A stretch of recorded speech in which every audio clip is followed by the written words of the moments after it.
तो अब मामला यह है कि ये सबसे पहली फाइल तैयार की गई है जो अरशद शरीफ को भी दिखाई गई थी, जो मेरे सामने भी रखी गई थी, एक दर्जन और सहाफियों जिनके सामने रखी गई थी। ज्यादातर ने इस नैरेटिव को बाय करने से इनकार कर दिया, उन्होंने कहा ये बनता नहीं है केस, वो कैंपों में आग लगी। अस्सलाम वालेकुम नाज़रीन, आप देख रहे हैं न्यूज़ 24 ऑफिशियल। मैं हूं ज़ाहिर रशीद। नाज़रीन, सबसे पहले इमरान रियाज खान की ये वीडियो देखते हैं, उसके बाद बात करते हैं। मामला यह है कि एस्टैब्लिशमेंट को यह बता दिया गया है कि जुल्म और ज्यादती अब बंद कर दें। जहां से इनको हुक्म आता है ना, एस्टैब्लिशमेंट को इनको बता दिया गया है कि जो जुल्म, ज्यादती और जबर आपने करना था, जो बाइडन इंतजामिया ने आपका पूरा साथ दिया, अब ये जुल्म, ज्यादती और जबर आप बंद कर दें। प्रॉब्लम ये हो रहा है कि वो भी ये चाहते हैं कि किसी तरह कोई मामला हल हो जाए, कोई डील हो जाए, लेकिन इमरान खान साहब उन शराइत पर मान नहीं रहे जिसकी वजह से चीजें आगे जा रही हैं। यानी जब ये फैसला पहली मरतबा मौखर किया गया 23 को, तो अंदाजा ये था कि 23 से पहले कोई मामला निपटा लेंगे। फिर 6 तारीख दी गई, सोचा गया कि 6 से पहले निपटा लेंगे। फिर 13 तारीख दी गई, इतवार वाले दिन जेल खोली गई, लगा कि शायद मामला निपटा लेंगे। लेकिन इमरान खान साहब मामला निपटाने के हक में नहीं है। इमरान खान साहब वो मुतालबात नहीं मान रहे जो उनसे किए जा रहे हैं। मिसाल के तौर पे आप हुकूमत को जो है वो लेजिटिमेट तस्लीम करें, आप कहें ठीक हुकूमत है, ये अपना काम करती रहे, आप अपनी जो सियासत है वो करते रहे, हल्की फुल्की मौसीकी आपकी चलती रहे। साथ में इमरान खान साहब को यह भी कहा गया कि आप एस्टैब्लिशमेंट के खिलाफ कोई बात नहीं करेंगे। फिर कुछ मुतालबात है कि एस्टैब्लिशमेंट के जो बड़े तगड़े लोग हैं उनके खिलाफ किसी किस्म की कार्रवाई नहीं करेंगे, या उनके खिलाफ किसी किस्म की कंपेन का आप हिस्सा नहीं बनेंगे।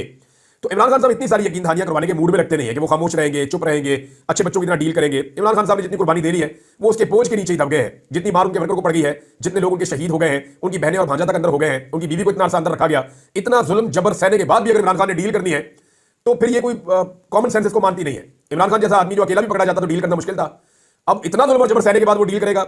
ये कोई जो सेन ह्यूमन माइंड है या जिस आदमी में जरा सी भी कॉमन सेंस है उसको आइडिया हो जाएगा कि इमरान खान ये जरूर कर लेगा कि बाकियों की भी कुछ इज्जत रख लेगा, लेकिन किसी डील के नतीजे में अपनी इज्जत इमरान खान कभी भी नहीं गवाएगा। ये सबको समझ जाना चाहिए। ज्यादतियां बंद करने का पैगाम मिल गया। सिस्टम को समझ नहीं आ रही कि सजा दें तो एक ऐसी लड़ाई शुरू हो जाएगी जिसके लिए इमरान खान ज़हनी तौर पर तैयार है। यानी इमरान खान ने तो कहा कि मैं इसके लिए तैयार हूं, मुझे सजा दें, एक नई लड़ाई शुरू हो जाएगी, मैं लड़ूंगा। अब फर्ज करें कि हाई कोर्ट के अंदर ये केस आ जाता है अलकादर वाला, तो कितना मजाक उड़ेगा इस हुकूमत का। जब इमरान खान साहब अपील करेंगे, ये केस हाई कोर्ट में आएगा, तो इस हुकूमत का, इस निजाम का, एस्टैब्लिशमेंट का कितना मजाक उड़ेगा। नैब की दौड़े लगेंगी, नैब कोई चीज साबित नहीं कर पाएगा। वो 4 सवाल जो पहले दिन मैंने पूछे थे एक इंटेलिजेंस के ऑफिसर से कि जनाब आपने ये फाइल तो बना ली है, इसमें ये 4 सवाल, इनका जवाब है आपके पास, उनके पास नहीं था।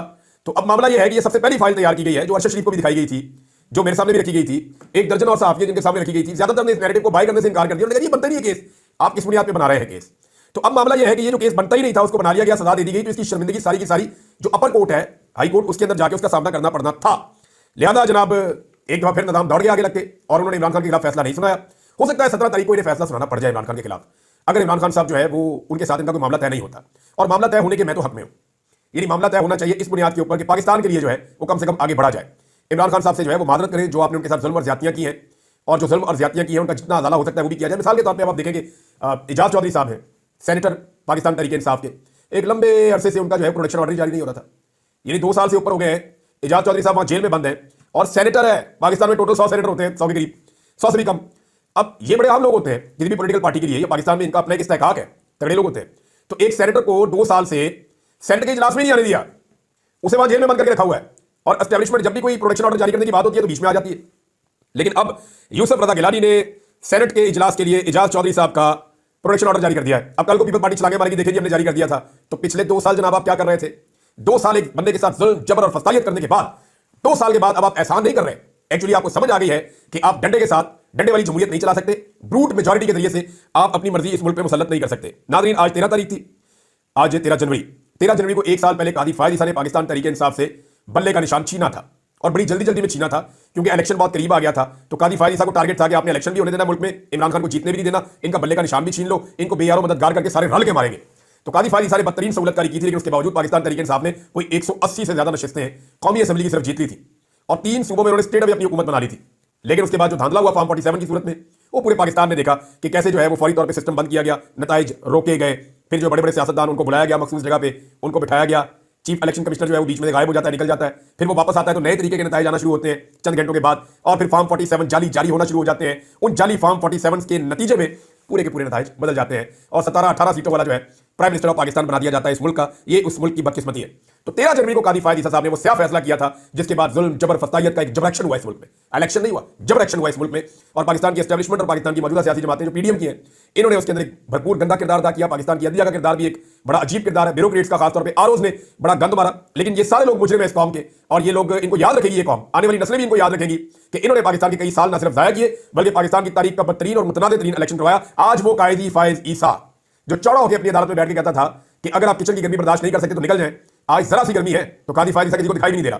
वो कादी फाइज आज पूरे पाकिस्तान में या पूरी दुनिया के अंदर कहीं पे मुंह दिखाने के लायक नहीं है, जो एक साल पहले तक जो है बहुत चौड़ा होकर बड़ा जनाब अकड़ के सुप्रीम कोर्ट ऑफ पाकिस्तान में बैठ के अपनी मर्जी के फैसले सुनाया करता था। जिस दिन वो रिटायर हुआ उसके अगले दिन से लेकर अब तक पाकिस्तानियों ने उसको उसकी औकात दिखा दी है। तो कादी फाइज की सूरत आपके सामने।